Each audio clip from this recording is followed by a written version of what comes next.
Hello, everyone, and welcome back to another episode of The Takedown, a Jackrabbit Illustrated podcast focused on South Dakota State wrestling.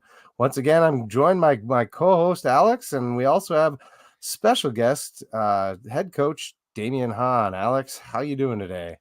I am doing swell. Been a good Kids day. doing well? Yeah, kids are well. Been a good day. Been a productive day, and I'm thrilled to have our guest here today. How are you doing, Coach? I feel like we have informally met so many times. Not that you would remember me from anyone, but it's good to kind of have the formal introduction here a little bit. Yeah, no, it's all good, man. I'm looking forward to this because every time it's always fun. It's always fun. Yeah, and apparently your wife's well aware of this podcast because I Oh yeah, talked to her at the. She's like, "Oh, you're the guy that talks to my husband for an hour and a half, almost 2 hours." When you guys, you're not our most visited guests, but you're in the top two now. You're only being beat out by your 174 pounder. oh boy, Cade's been on here, I think, every year since he's yeah, been around, yeah. and yeah, so you said you're an open book. I know you're an open book. I just like to say, Coach, and I hope it's not over the line. You're looking good, man. You must be wrestling a lot because you're looking That's funny. good. I looked back to try and get some pictures for the thumbnail, and I thought I'd noticed it personally, and I'm like, oh yeah, definitely, that guy's looking good. Well, I say this all. I actually said this yesterday. I was on the phone with somebody, and I said I don't actually call what I do wrestle anymore. It's more like surviving, and I'm really freaking good at surviving. So I would like to get on the mat more as you get older.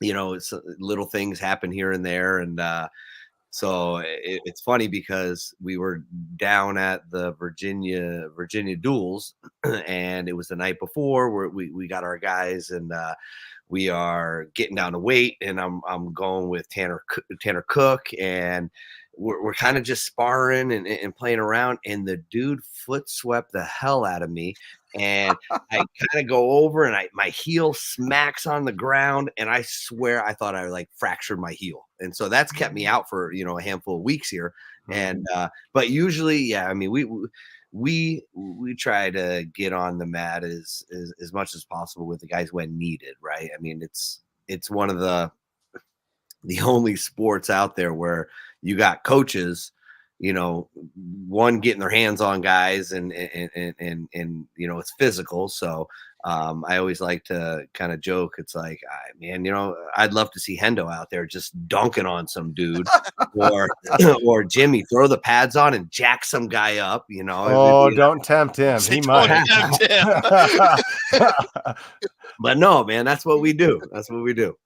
Yeah, hello, Jimmy. We have great other staff. Thanks for bringing them up. I know you guys all get along. Quite the dynamic there. Maybe touch on that a little bit if you'd like. Yeah, I mean, let's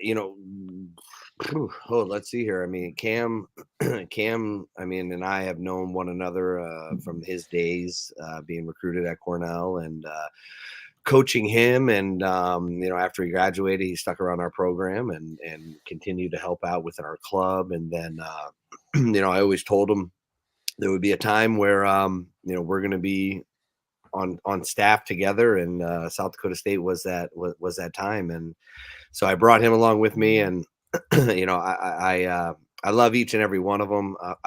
Obviously, I've known Cam the longest, and I mean, you talk about just a good dude. I mean, he is, wow. I mean, you don't find him better, right? And someone, I think, you talk about the program, you talk about what we're able to do, and I think a big part of that is because of trust. And I trust him immensely. I trust them all, to be honest with you. But he's been with me forever. And then getting here and getting to know Cody, and over the last 6 years, me and Cody have built a phenomenal relationship. I mean, I look at him as one of my closest and best friends. And again, you talk about that trust, and you're able to do things, and if I can't be there, or they have to make a decision on, training or whatever it may be. I mean, I don't usually question. I mean, these guys know where I stand, and the standard that we keep, and they run with it. And then Brady's been with us for the past 2 years, and I've built a relationship with Brady, and at the end of the day, man, they are just awesome, awesome people, and it kind of, I make the joke, but they make me look like a real dirtbag because they're so good. They're such good people. So, I don't think it's quite that bad. well, no, Although I'm telling you, they are we so did get the chance to awesome. interview Cam for the first time, and Yeah. now I know 100% why. Like, that guy's salt of the earth as well. We talked must have been for a half hour before and a half hour after, but Saying anyways. after. And All I'm right. telling you, he'll talk all night. He'll talk all night, and that's coming from me, right? It's like, goodness gracious. That's saying something. Yeah. Yeah. Kind of touch on some of that, Coach. I know you talked about it before, but for newer listeners or just for this year's pod, year 6 now, you said. Yep. So what was that like? What, your assistant at Cornell and this job comes open, Justin Sell contacts you. What was your first thoughts? What was attractive about this job? Bringing your own guys, merging with Cody, gets kind of touch on a lot of that different stuff. Um,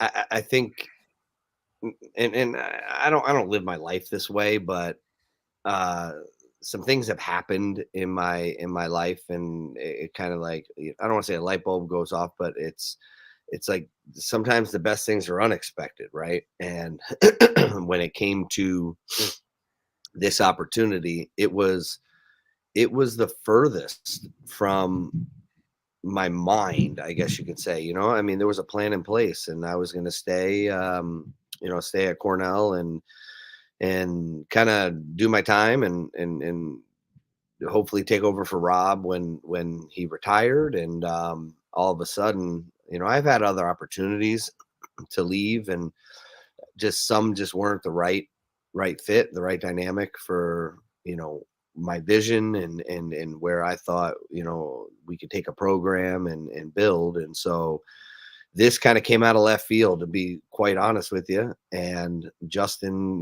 gave me a call, and I remember the first initial phone call I had with him, and I got off the phone, and then I went and told my wife, and I was like, man, that guy, I mean, impressive, like really, really impressive.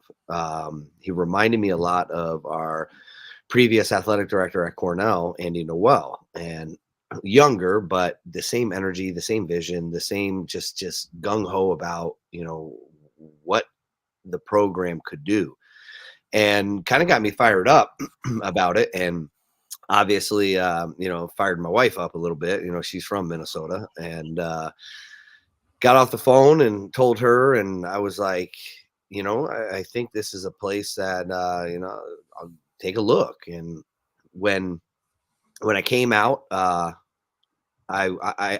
knew what to expect. I mean, most people think, I grew up in New Jersey.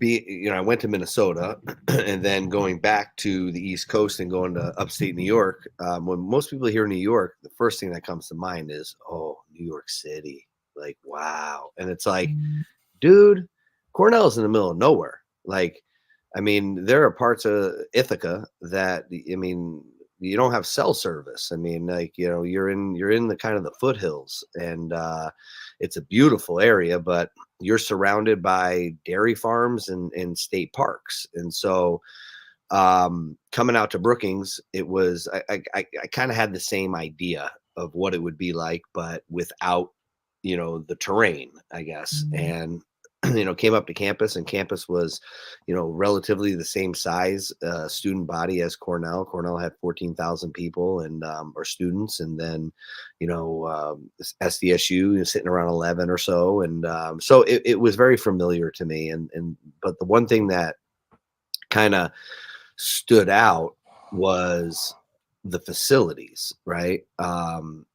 Cornell is a beautiful campus. I mean, they have beautiful buildings, but I mean, it's an older school, and they're very big on traditions, and so the athletic facilities were older, and the only facility in athletics that was really state of the art was the Friedman Wrestling Center, and that kind of was a big draw for not only the student athletes, but for coaches and at Cornell. And so when I came here and walking around and seeing the S-Jack and seeing the stadium and Frost, and I was like, wow, man, this is pretty. I mean, the S-Jack just blew my mind, and it was super impressive. And I knew the old wrestling room wasn't anything to brag about. And one of the conversations that we had was, the investment into wrestling, and Justin was talking about, a wrestling facility. And, he asked if I would help, fundraise for it. And, I didn't have a problem with it. I mean, that's something that, I learned at Cornell. I mean, they don't have big revenue sports, and everything that they do is basically fundraise for the most part, and for their athletics. So I was like, yeah, sure, no problem. And after my visit and meeting some people and going through the whole song and dance, I came home and I told my wife, I said, babe, this is a real possibility. And obviously she was excited about it. And, we sat down and we chatted, and it just made the most sense. It felt right. And obviously, was excited. And so, took the job, and I, I had some, not concerns or reservations, but I had to put a staff together, right? This is something that kind of came out of the blue, and I'm sitting there like, okay, what am I going to be able to do? Who am I going to be able to get?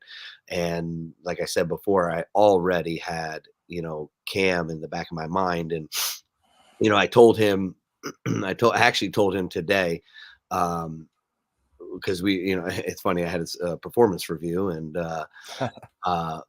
he still Don't get in trouble with HR. He still has a job, but we were sitting down talking, and he afterwards he was asking about the process in South Dakota State and why and all this kind of stuff. And I said, I'll be honest with you, Cam. I mean, I had conversations with people, even him, but people surrounding him, that he was going to be the guy I was bringing with.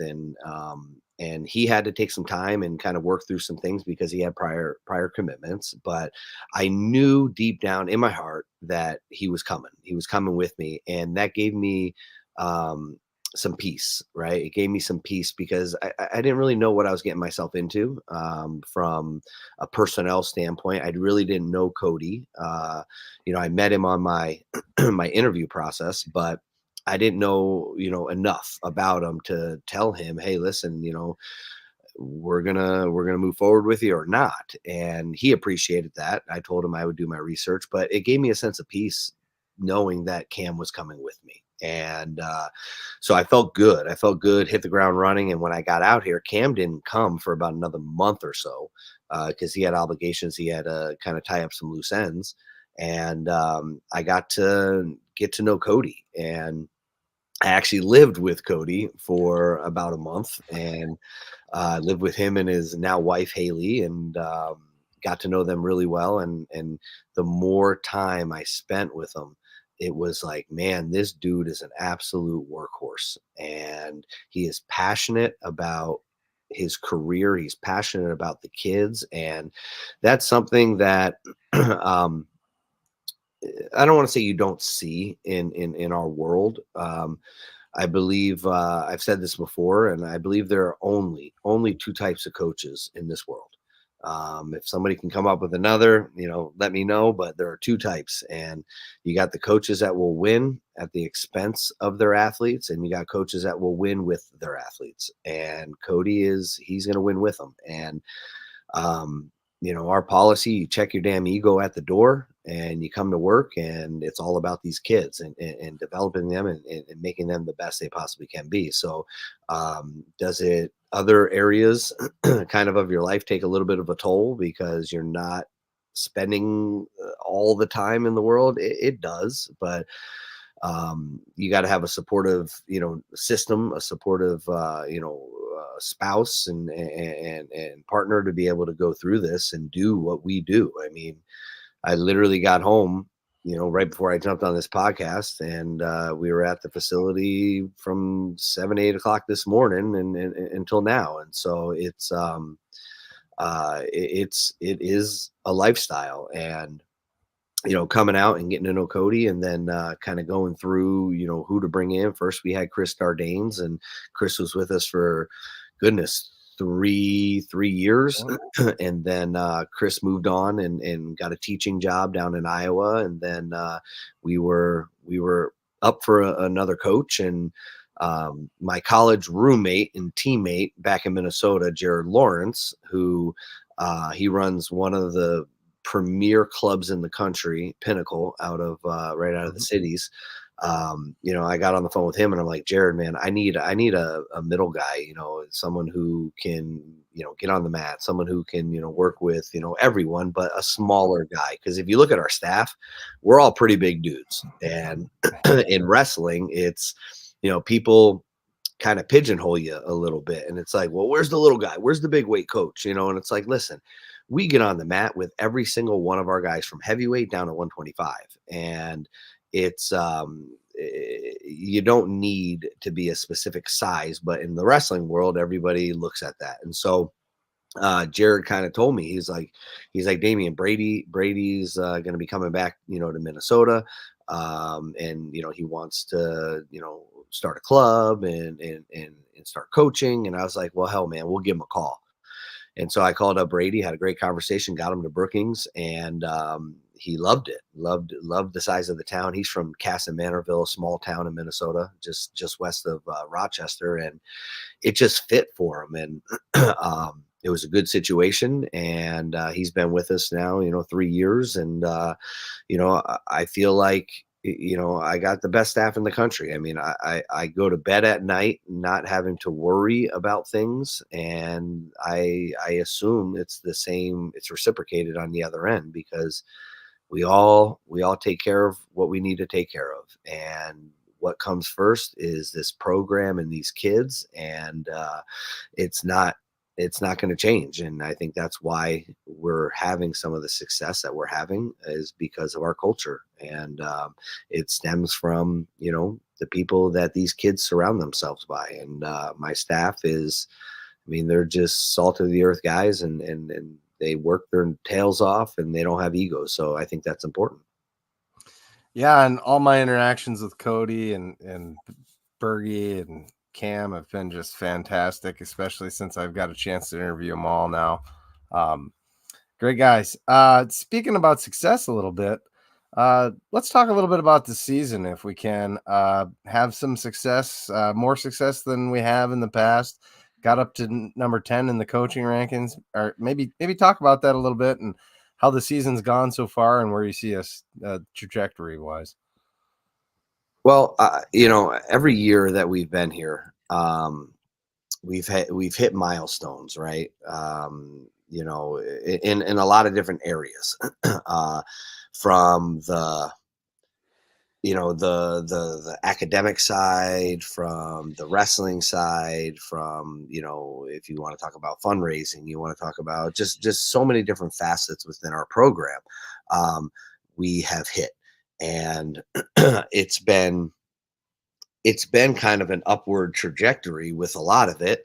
But you mentioned, a top 10 ranking, and that's a first. That's a first in program history. To be able to be ranked in the top 10, and that happened this year, and we're sitting at 11th right now. And I'm not really sure. It's a coach's ranking, and other coaches kind of pick it or whatever, but I think we should be ranked 10th, to be honest with you, ahead of Michigan, but we're not. We lost to Minnesota, who's ranked behind us.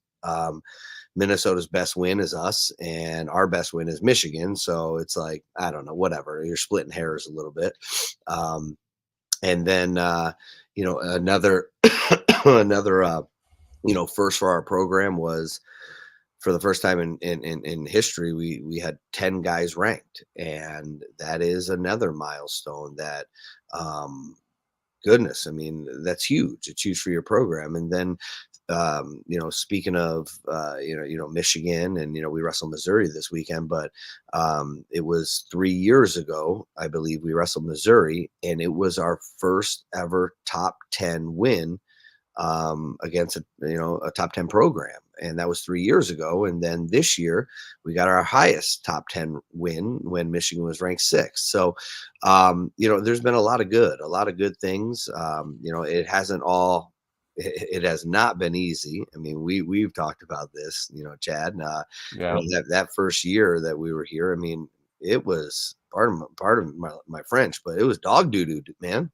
I mean, like, literally, I mean, we didn't have, the cupboards were bare, Yep. and we were trying to piecemeal it together to get guys out, because I wasn't going to do wrong by the kids, and the kids that we brought in burn their red shirt year just to, I don't know, fill a team or, whatever. The right thing to do was, hey man, Damian, you're going to take it on the chin, and you're going to do what's right by these kids and redshirt them and develop them and get them ready for the following year. And so, I mean, we won 3 duels, and holy heck, I don't even know how we won 3 duels, but we did. And I think the biggest thing was, we had a plan, right? We had a plan, and we did not deviate from that plan. And I remember going, every Wednesday during the season, we do our luncheon, and, so down at Cubby's at noon, and,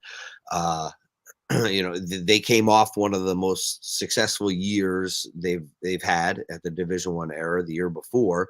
And, everybody was kind of under this impression like, hey, we're just going to keep it rolling. Well, dude, when Everybody change happened, people rolled out, and things changed for us. And so, when I came in, I think they thought I was just going to sprinkle pixie dust around, and poof, we were just going to be right where we left off. Well, that was not the case, because of some things. And I remember going to these luncheons, and we had a fraction of the people we have now, and sitting there, and they're like scratching their head, because they're like, goodness, I mean, we took 12th in the country, we had a national champ, and all this jazz. And I'm sitting there, and they're probably like, what are you doing?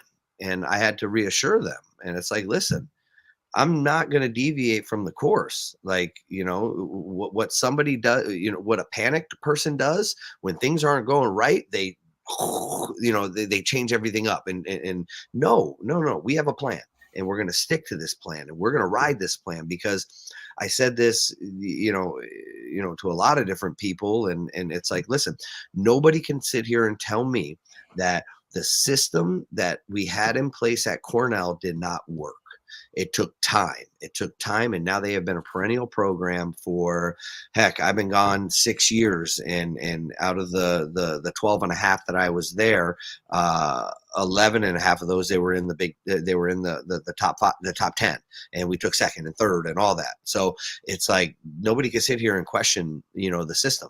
And so coming here, I wasn't going to deviate from that. We were going to do it our way, and we did, and we stuck to it, and we grinded it out, and we're seeing the fruits of our labor. And it's been a process. It has not been easy, but I kept reassuring people. It's like, listen, man, just stay the course, stick with us, and good things will happen. And hey, anything worthwhile takes time. It's not like hitting the lottery. I mean, like, you have to invest into this, and it does. It takes a lot of effort and a lot of time and commitment. So, yeah, we're having success. But how, sports are. I mean, that all can be gone. And but you hope that you have built a good enough foundation, right? A good enough foundation to weather storms and weather, some unforeseen events that could take place. I mean, heck, that's college athletics today. I mean, anything's possible. I mean, the rules keep changing every single day, every minute, I feel like, and nobody has a handle on it.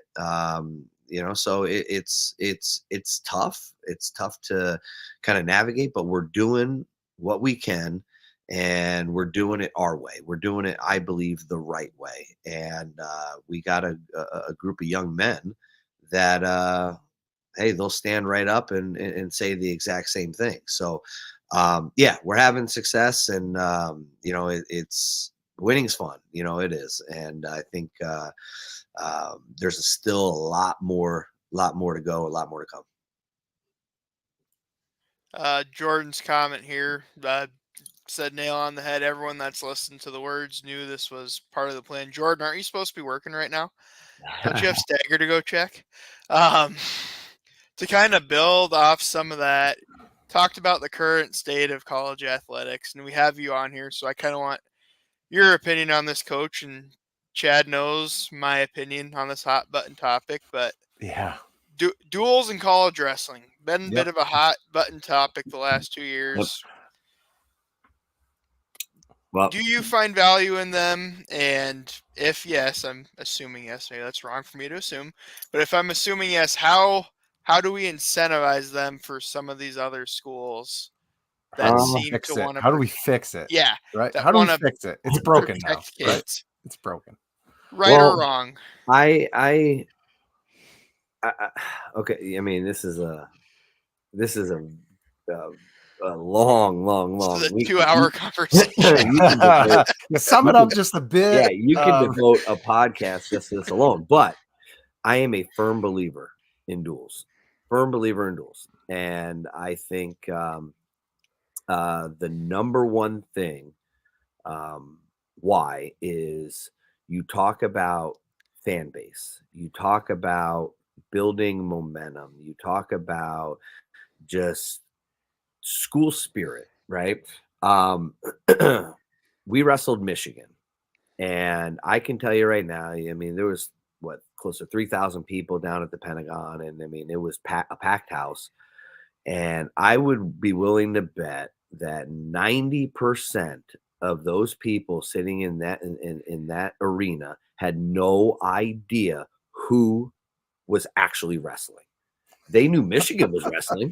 Right. Okay. They knew, hey, the Jacks, they're wrestling Michigan on, whatever day. We're going to go and support the Jacks. Probably some of those people didn't even know who the hell our guys were, but they knew South Dakota State was wrestling Michigan, and they were going to go and support us. So you talk about building your fan base. You talk about viewership, and that is it. I mean, it is so important. Now you have the true fans that they do go and they know who's wrestling. They know the matchups, and they're like, I can't wait to see this match versus this guy.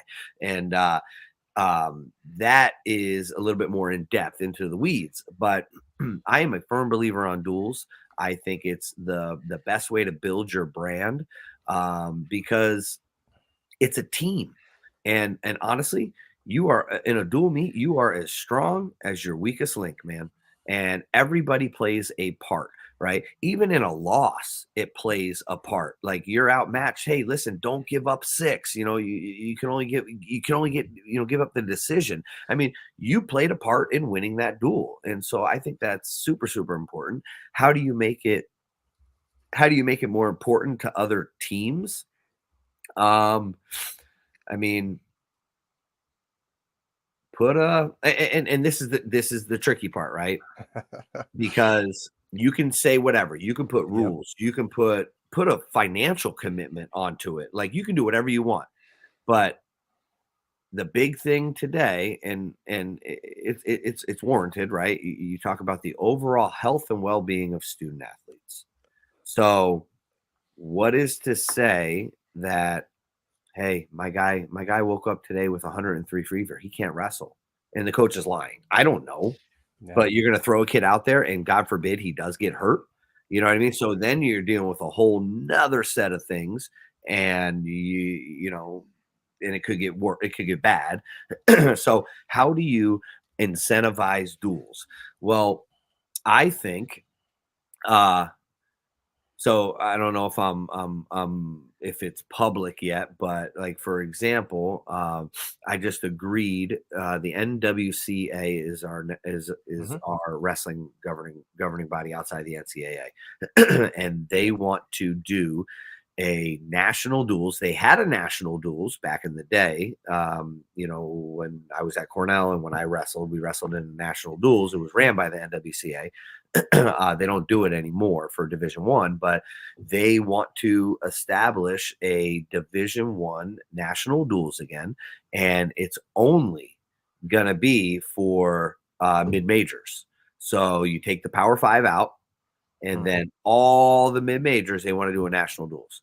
And I don't know if the response of it, but I can tell you right now, I guarantee you it's got to be 95% and above are going to support it because it gives us a platform to go and do some things that generally wouldn't happen. And so I'm all for it. I think duels are the greatest thing in the world. Now, we did have it. Um, I don't know however many years ago we had it, and all of a sudden you get some coaches, at some of the bigger schools, like yeah, I'm not doing it. I'm not going to expose my guys, it's at the wrong time of the year, or they always have some darn excuse, and it's like, listen, and I think you heard Cam talk about it on the last podcast, but um, sports are entertainment. People get entertained by sports. And when you have coaches, when you have programs that um, don't look at it that way, I mean, God, you want to kill our sport? Come on, man! Like, it's not the most television friendly sport out there. I mean, if you don't know anything about wrestling, you're looking at two dudes rolling around in some leotards, right? I mean, that's the first thing that comes to your mind. Yep. And uh so you want to hurt our sport, keep taking it away, keep keeping guys out and not wrestling and doing all that, and people get pissed off.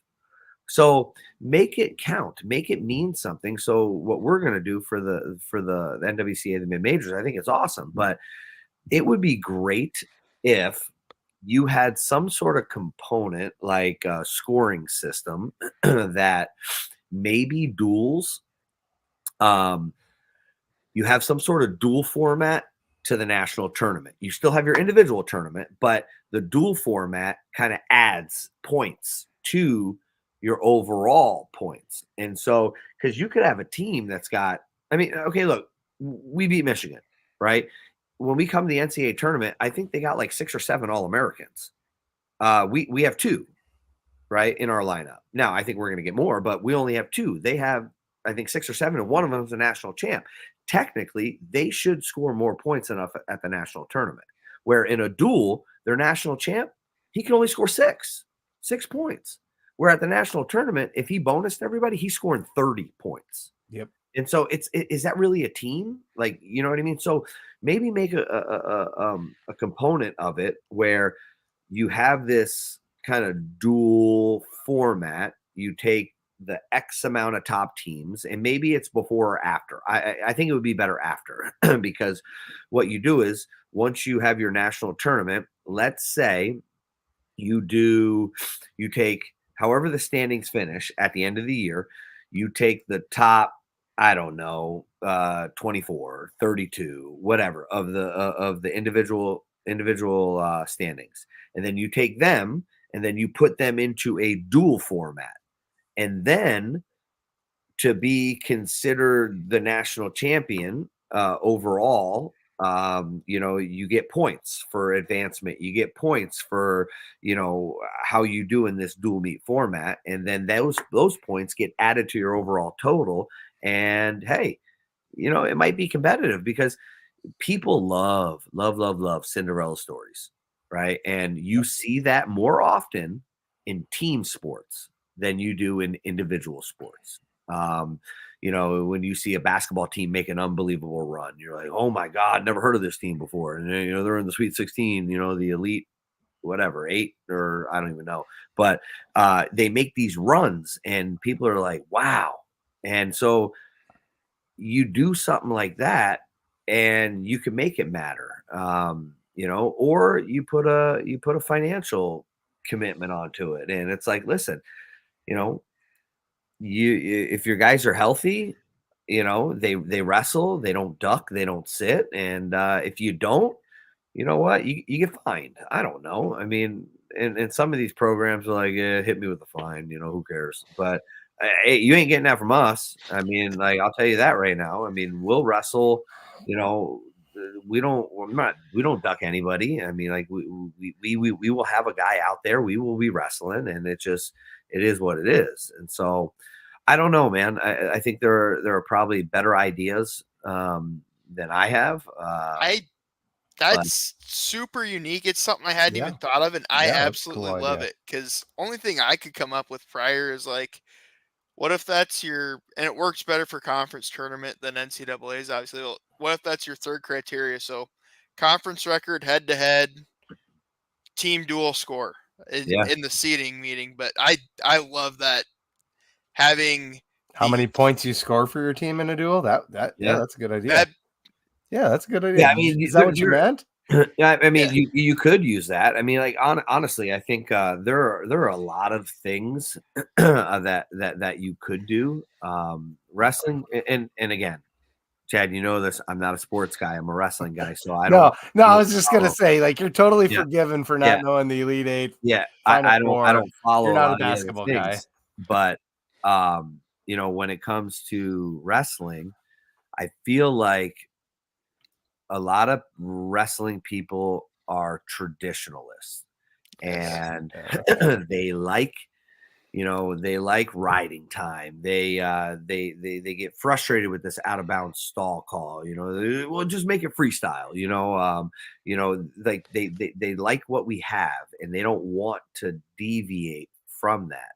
And the dual component of it. I mean, man, that is traditional. And I feel like a lot of our, in my mind, it's traditional, but like a lot of our other coaches that are out there, their main focus is in other places. They wanna see, what they do at the national tournament. They don't care about the duels. They're gonna rest the guy, or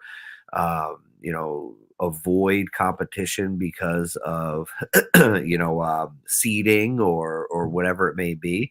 I mean, look at the other teams. Listen, if our quarterback is out of the game for whatever reason, yeah, we're not going to play. No, you're going to throw another guy in there, and you know what? Nobody gives a damn if you lose and you didn't have them. Still Okay, you lost. lost. Yep. You lost. So, the best programs in the country, in other sports, and basketball and football, and, some of these other high profile sports, hey, make a case. So what? So, our starting point guard, we would have won if he was able to play. Well, you didn't. You lost. Okay. At the end of the day, X team beat X team, and that's on you. And for whatever reason, I get one guy's out, two guys are out, but you got some of these places that they avoid competition, they bump guys around, so based on seeding and ranking, and so they don't hit. It kind of sucks, to be honest with you. So you ain't gonna And get that that from us. and that's not just a D1 NCAA wrestling issue. It's happening in high schools and say it's stuff too. trickled down to high Yeah, school. Yeah. it's horrible across the yeah, sport. it's It, crazy, man. it's not great for the sport. We can all Like, agree on that. I mean, I've gone to some of these high school duels, and it's like they will literally stay in their weight class, and they'll take the forfeit. The other guy gets a forfeit, then they'll take the forfeit underneath, and it's like, nobody came here to just see this. Like, let's get some wrestling. And so freaking what? We're talking about high school, you know, throw them out there and let them freaking wrestle. But that's just, I don't, what does the world become? It's like, Yeah, I mean, it's not often you see a kid like we had that wrestled up in the state tournament to wrestle Nash Hutmacher and, Yeah. arguably won, Right. that's, I don't know where I land on that argument, but I'm an we're lucky to have had him. SDHSAA registered official, Chad. Please do not get me in trouble. He is, that's true. So we touched on it just a bit. The rules have changed. We talked about being There's my traditional. dog. Ugh. Oh, that's all right. We love dogs. And there's my kid. There's the kid. Which kid was that? That's Miles. Miles. Yeah. Yeah. Yeah, My they have a lot of fun at big, the duels. my We love big having them there. bear. Bring a lot of energy. Yeah. Talk a little bit about your thoughts on the new rules this year and how maybe the 3-point takedown specifically I think's been the biggest change, and what your view on it is. I think it's a positive, but Yep. yeah, I also think maybe we should get more points for an escape, but maybe not. I don't know. I could be led either way. What's your thoughts on the whole rule changes that have happened this past year and how they've affected things? So I think at first, I'm going to be honest, I was a little unsure of the 3-point takedown. Yeah, I think everybody was. But I'm going to be honest, I don't know if it's changed a whole lot. All right. And hear me out. The one thing I think it's helped is you're kind of never out of a match, right? Because I mean, takedowns can come quick and you can get points. So that's that. But let's be honest. If a guy give 1 point, 2 point, 3 point, 10-point takedowns, the guys that are going to blow guys out are going to blow guys out. That's just that doesn't change anything. They're just doing it. They're just doing it faster now. Okay. You see my kid in the background. Yeah, it's hilarious. I'm sorry. No, you're good. He's trying to avoid it. I don't care. Yeah. It's cool. Yeah, I got dogs running around and Yeah. he's trying to get them. But the people that are going to blow guys out are going to blow guys out. It's just happening faster. What I would like to see is a statistic and see actual numbers in highly contested bouts, right? What I believe is going to happen, and you've seen some of it already in the matches that you have like a 1 and 2 ranking or, or whatever, very close ranking. You're going to see guys, and I believe this, you see guys now not take as much risk because, dude, if I give up 3 points, I might be out of the match. Giving up 2, getting an escape. Now I'm only down by 1, and let's just say I'm not that great on my feet. So now it's like, I don't know if I should kind of open up until I need to, and that's later in the match. And so I've seen a couple matches where it's been 2-1. There's no takedown there. I've seen matches where it's been 1-0 on highly contested matches. And that is defeating the purpose, right? They wanted to put 3-point takedown to make it more exciting for people to create more action and so on and so on. I don't know at the very top echelon if that is happening. At the low, at below that, yeah, dudes are blowing guys out. And people are like, this is the greatest thing in the world. It's like, they would have blew them out anyway. We're just getting them on the mat and off the mat faster. That's just my opinion.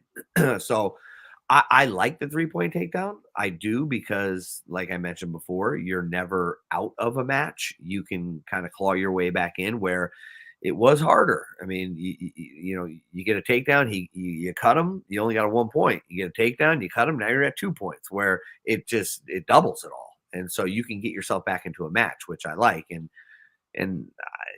I love I love wrestling on my feet. So these rules would have been perfect for me. I didn't turn guys on top. I rode guys, but I never turned anybody. And so, so I like it. I do. I would like to see the numbers at the end of the year and really, really give a deep dive and see how effective it was. I think the biggest one is, and people have been talking about this since the dawn of time, and it's like, dude, the stalling, man, the stalling is just out of control. We don't know who's supposed to be doing what, and you're doing what they say, and then they hit you for stalling. The out of bounds stall is just the most ridiculous thing in the world, because they hit it one way and then the exact same thing would happen again and they don't hit it. And it's because now the ref's like, well, I don't want to insert myself into the match, so I don't want to, I don't want to dictate what what's going to happen. Like, listen, dude, just call it like it is. If they do it, they do it. If they don't, they don't. And so what's happened is the out of bounds stall has completely overtaken the traditional stalling in the middle of the mat. I mean, you guys saw Oklahoma. I mean, we chased those dudes around the mat, and nobody got hit for stalling. And I'm like, what do you want us to do? We are literally chasing these guys, and they're not going to take a bad shot because the guy's backing away.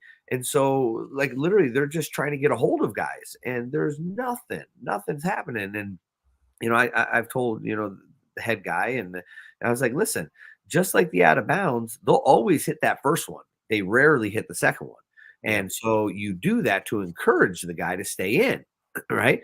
Well, hell, do it for traditional stalling. A guy's running around, not wrestling, avoiding, hit them for stalling and be like, dude, you better start wrestling.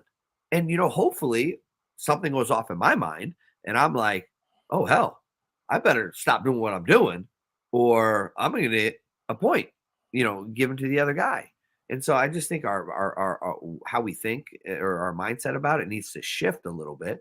So we create or the officials do their job in creating action, right? Hey, it's my responsibility to get my guys prepared to wrestle. I think it's the officials' responsibility to keep these guys wrestling and not doing nothing, So I don't know. I mean, I'm preaching to the choir.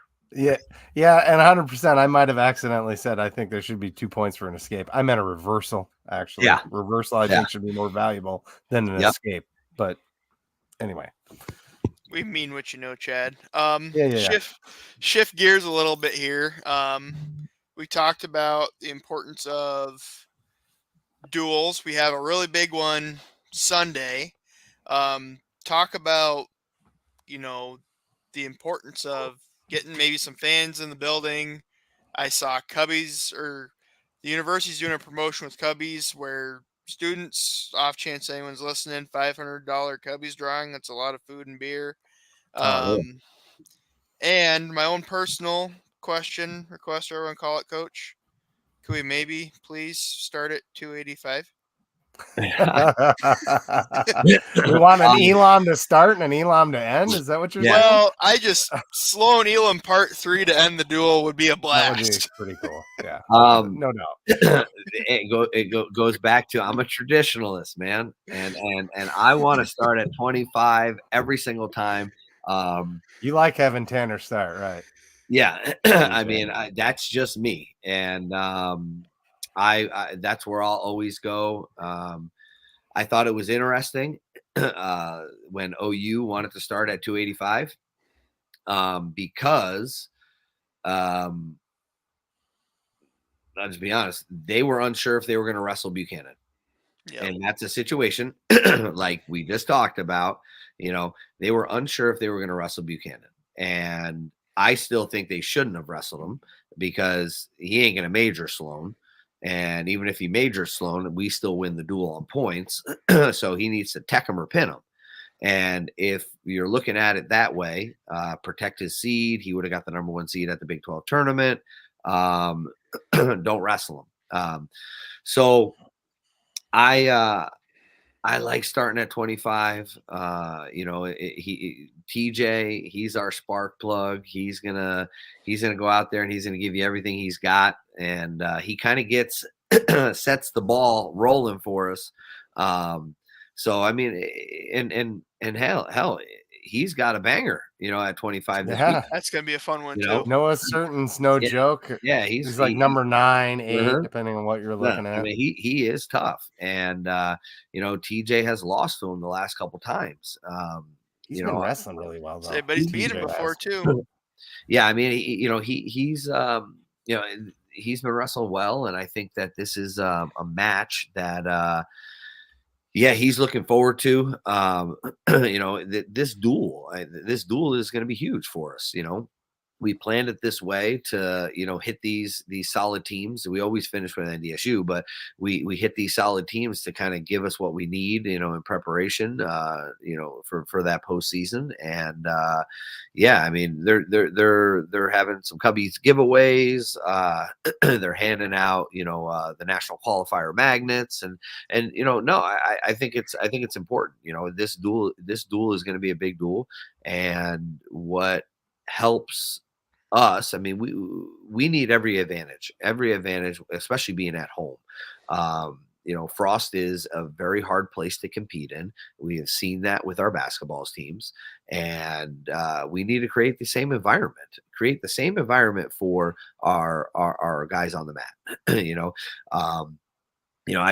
We go down to Sioux Falls, and there's 3,000 people. I mean, that was amazing, and the guys the guys fed off of it. The fans were into it, and we need to have the same type of environment in Frost. And I'm not gonna lie to you, it's frustrating at times because We've had it before. We've had it before, and we got an 11th ranked team in the country. We're not talking about the conference. We're talking about the country.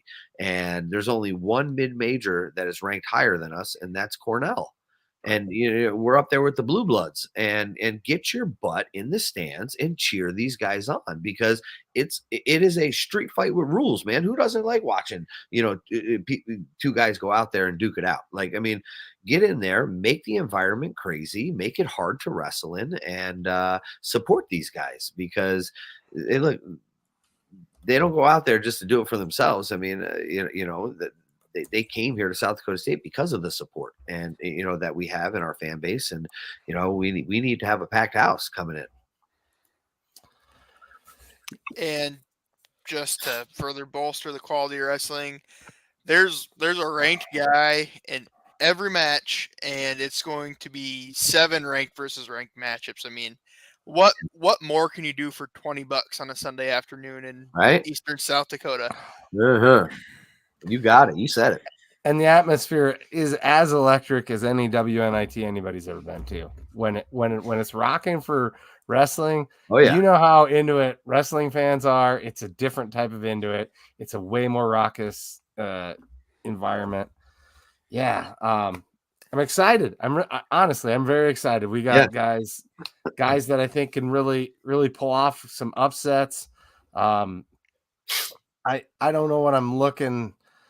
Where I'm looking for upsets, maybe I'd like to see Derek get one. Alec, I think, is gonna win. Kale's probably got a tight match there. That's a swing match on paper, anyway. I think on paper, you got what's about a 15-16 final score. So 74, 84, and 97. And it's funny because on paper, those are the matches we should win. Right. Well, you got at 97, that's a rematch of the semifinals of the national tournament and the Big 12 finals. So finals. Yep. Finals. At 84, their guys ranked maybe just below us, and they wrestled last year, and Bennett lost by a point. Now, Bennett wrestled him over the summer freestyle and beat him. And then at 74, last year, Mako beat Kale in the round of 12 to be an All-American. So it's like, dude, we're projected to win those 3, and they've all split matches because Kale beat him earlier in the year, in the Southern Scuffle Finals. So, it's going to be a dogfight. And then you got, those other matches, at 25, man, that's going to be a dogfight. I think it's a match that TJ can grind out and pick up a win at 33. Cardinal, the same thing, 41. I mean, those guys are ranked right next to one another. That's another dogfight. 49. I mean, literally every single, the only one that, if you want to say, is a mismatch, but I never count my guy out, is 65. 165. That dude's a what? 2-time national champ, ranked number 1 in the country, world Number champ. 3, pound for pound. Yeah, But then we get into the argument: do they even trot him out? right? I mean, I don't know. They may not. They may not. They might. I hope not. so. I think they do, just because. Well, they ducked him in the past. Remember when we wrestled the duel down there, they did not send him out. Yeah, they did not send him out in the duel down there. They gave him the weekend off, and so I don't think Brian does it this time. I think he's coming guns a-blazing, and he wants to get a win. But yeah, man, I mean, every single match is gonna be a barn burner. I believe that, and our guys wrestle the best when there's action, right? When there is confrontation, there's a fight, and it's a heated battle. That's where our guys are the best. And so I'm looking forward to having the Tigers in here on Sunday, and hopefully it turns out to be a battle and should be good. Well, we definitely got to respect your time. We know how busy you are, and you got a family and everything. We're getting close to an hour here. I just wanted to shout out that you're wearing your gear right here. Yeah, baby. The JWC raffle and silent auction. Right. That's going on February 24th. Maybe just I can read off the things that it is, but maybe you do a better job selling people on why that's such a great deal, because it really is. No, it's everybody, where do I start? Tickets are still available. $250 for we have two tickets people. available, right? We have tickets available. They're $250 a ticket, and that gets you and a guest into the 9 bar, where we have our raffle silent auction. And with that, you and a guest get all you can eat food and drink. They're silent auction items. And then at the end of the night, I mean, they're giving away things throughout the entire night. I mean, everybody gets something. And then the winner has the opportunity, doesn't have the opportunity. He will get $10,000. So, you're not just, you can get something out of this, but I think the biggest thing is what this goes towards, right? You talk about the landscape of college athletics. You talk about all the things that these kids go through and the things that they do, and all this goes to support our kids. The Jackrabbit Wrestling Club is a regional training center, and we provide opportunity for these guys. I mean, you look at the last, I don't know, 2-3 years. I mean, in my 6 years here, we've put 1, 2, 3, 4 guys on world teams. Out of those 4, we have brought home 3 world medals. That goes to fund that.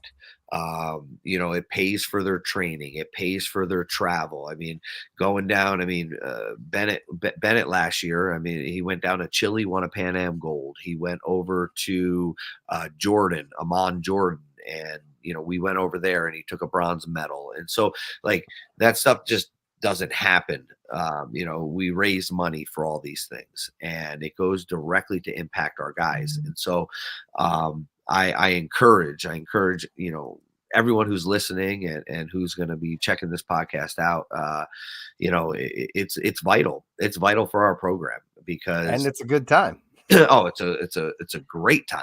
One-on-one time with coaches and athletes. Yeah, I mean, it's a good time, and if we didn't have these things, we would not. And I'm telling you, man, we would not be where we are today. It's because of the opportunities we provide them over the summer, the training, the competition that does not get funded by the university, because it's a separate university. We wrestle collegiate. and in the JWC and the in the international styles, it's freestyle and Greco. It's what you see in the World Olympics. So it's completely separate, and we need to have the resources to be able to take care of our guys, to be able to send them all over the world. And honestly, you look at it from um, a wrestling competition perspective is great, right? Um, but let's look at it from an educational standpoint, right? I mean, I have been fortunate. I have been very fortunate. I have made teams, and I've been able to travel this world because of the sport that I do. And you talk about eye-opening experiences. You talk about the educational piece. I mean, some of the best wrestling in the world, outside of the United States, is in some not great places. You talk about some third world countries. You talk about Russia, and not saying Russia's third world, but talk about Russia and some of these other spots, and you get to go and experience a different culture, and you get to learn, and the hospitality and the camaraderie is unbelievable. I mean, not to get off on a tangent here, but I don't remember. I think it was maybe 2016 or 2012 when Jordan Burroughs won an Olympic gold medal, and the guy he beat in the finals was from Iran. And like they're buddying it up, and like the rest of our country's like, oh my God, like that guy's from Iran, but we don't see any of that in sport. It's different. And so for our guys to have that experience and be able to travel the world and really utilize what they do to gain experience and knowledge. I mean, it wouldn't be possible if we didn't have the resources that we have in the JWC to be able to support that. So if you haven't bought your tickets, buy your darn tickets. It goes from 4 to, I believe, 8 o'clock. And it's a darn good time. And there's a lot of people, a lot of good people to talk to. And then the next day, the Bison come on down and to Frost. And the goal is to put it on the Bison. Well, I think we're gonna. Always is. Yeah. It's gonna be a repeat of a couple of years ago. Right. That'll be nice. That'll be nice. I like those duels where you go in and you just kind of mop the mats, with a team. I know the fans like the heatedness. Like, dude, I ain't got any more hair. Look at all the gray in my beard. Like, give me a little break. They make some shampoo for that. Yeah. We sorry. We do want to be mindful of your time here, Coach, and I got kids myself to help my wife wrangle, but we got 4 big events left in the year. We got obviously Missouri Duel, Border Bell, Big 12s, NCAAs. Yep. What is maybe one thing? It can still be wrestling related, but maybe not on the mat per se, because I don't want you necessarily have to single out one of the guys sickly or anything. But of those 4 events, what's one thing you're really looking forward to the most in these last 4 events of the year? Obviously there's some key matchups, right? In these next couple events. I mean, so those are going to be, fun. You talk about, Tanner Sloan, right? I mean, he's got Rocky Elam. I mean, that's going to be huge. But I think overall, the one thing that I would love is for our seniors, to go out on a positive note, right? Finish out these next couple home duels in a great fashion. Let them know that they are appreciated by our fans and come out and support them, because I think that is an everlasting memory that they will have. And then have a good Big 12 tournament. Have a good Big 12 tournament and do everything you can to, give yourself the best chances of getting to the nationals. And let's roll. Let's roll, because hey, you made it to the national tournament. Now, hey, let it fly. I mean, that's what you've trained to do. And so, I really don't even think there's one thing that I can kind of pick. There's a lot. There's a lot of things that these next 4 competitions are going to show. and show where we're at, show the development of our guys, and put people on notice. I think last year sending 8 guys to the national tournament was monumental. That's never happened before. That was huge for our program, and I said it last year, at the national tournament. We were there, and I mean, everywhere you looked, it was like jackrabbits, jackrabbits, jackrabbits, and I remember, being at the tournament, and it was like, all right, so and so from South Dakota State's up on mat 1, so and so from South Dakota State's up on mat 8, so and so from South Dakota State's up on this mat, and it was just like you couldn't get away from it. And then when we walked outside the venue, it was just like people were just South Dakota State was the talk of the town, and I believe we have another team that can do the same, and show the rest of the country where we are, what we're about, and that we're here to stay. I mean, this isn't just a kind of flash in the pan, right? I mean, this is a program that has a great foundation, and then we're continuing to build on top of it. So these next 4 events are going to be awesome. Our guys are going to go out there and perform, and it should be fun. It should be a lot of fun. And with Kansas City being so close, it's one of the closer national tournaments that we've had. I think Des Moines and Omaha have been closer, but the one that didn't happen. Yeah, and the one that didn't happen.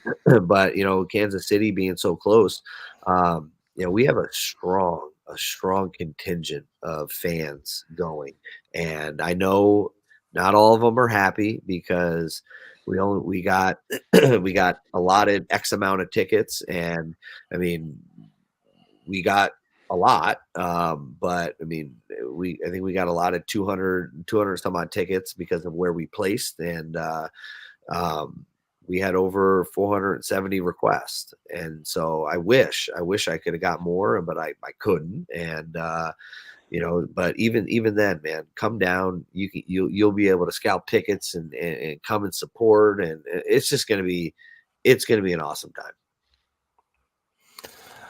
Well, with that, thanks as always. You're always so generous with your time and coming on here and talking with us, Coach. We surely appreciate that. But we're going to call it a night. How about we get jacked on 3? You ready? You got it. 3, 2, 1. Get jacked.